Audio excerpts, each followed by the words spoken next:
This is a website that I made for my book about our family growing up in Georgia in the 1940s and 50s, where we operated a laundry and we were the only Chinese in town.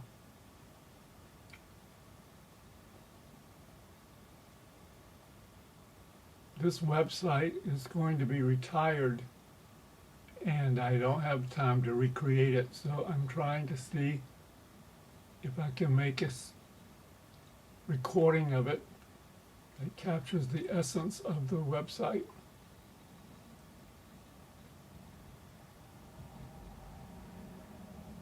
So this is a book review of the book written by Professor Stephanie Evans, who was a student of mine actually at Cal State Long Beach. And at the time she wrote this, she was a professor at the University of Florida in Black Studies.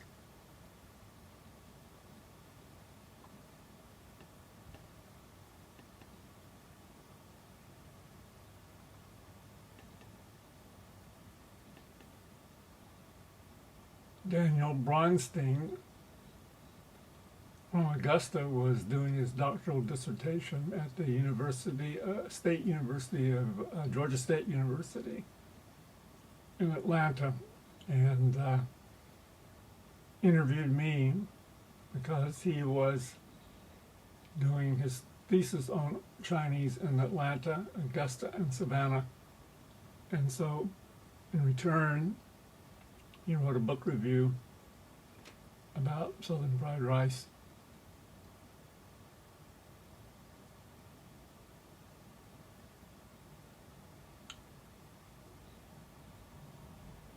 I don't expect you to be able to read this as fast as I'm moving through, but just want to give you the general essence of what's on the website. This is a review in the U.S.-China People's Friendship Association magazine. Sylvia Krebs wrote a review of several of my books, including Southern Fried Rice.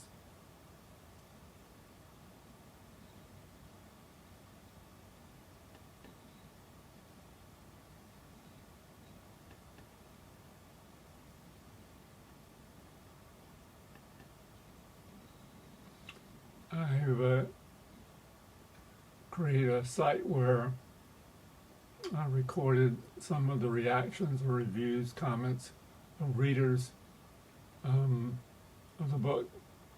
So there are reader comments for each book that I've written. So this particular panel deals with how people reacted to Southern fried rice. And I will not go into the reviews of the other books, since this video is primarily or entirely about Southern fried rice book and not my other books. I also have what various academics, professors of Asian American Studies have said about Southern fried rice. These reviews also appear on my Amazon webpage.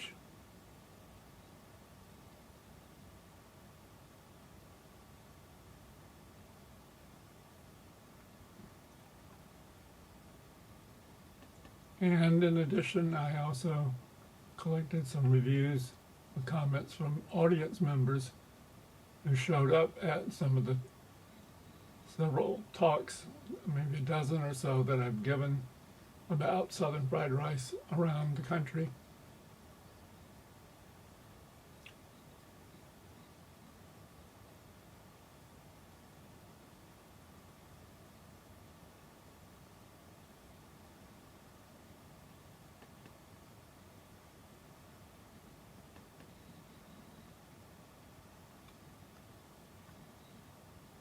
Okay, I have little vignettes of different parts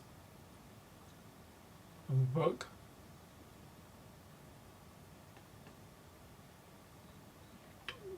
Here I give an overview about what the book is like, covering our challenges as the only Chinese, the real challenge for my parents who were immigrants from China.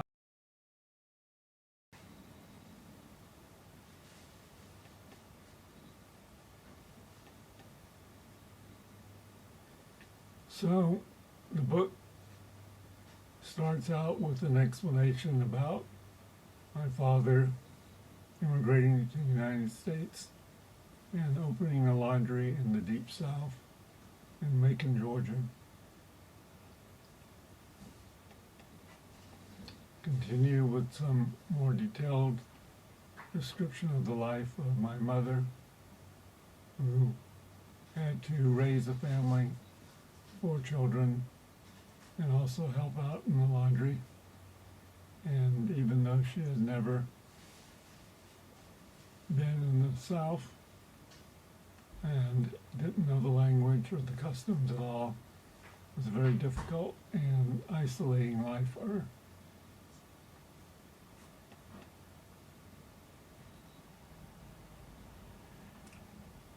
Like many other laundrymen, it was the only occupation that was readily available in the early days because Chinese were excluded from so many other occupations.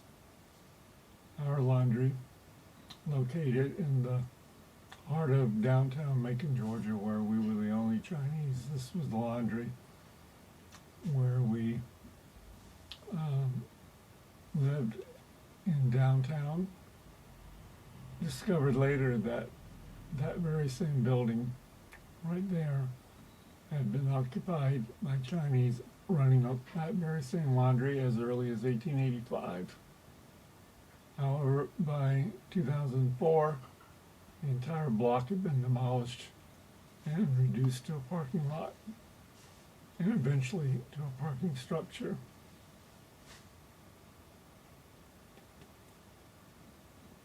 Fortunately, I've been able to give a number of presentations, both on Zoom, on the internet, and actual presentations to audiences in different parts of the United States and on television.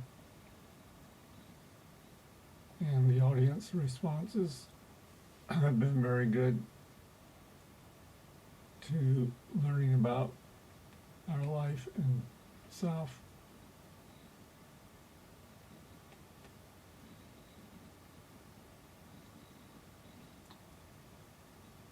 I also include a few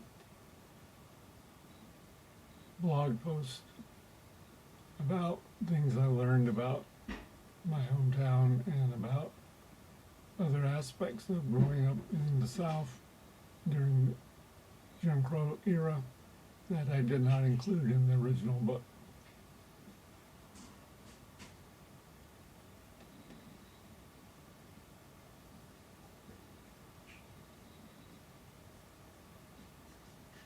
And I also share some experiences marketing the book and the people I met who helped encourage me.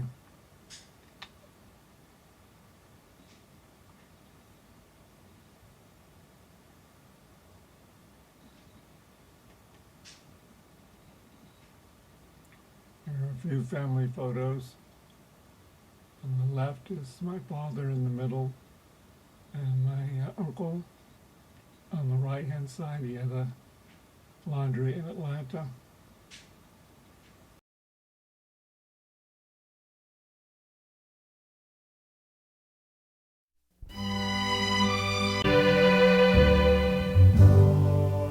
Georgia, Georgia, the whole day through, just in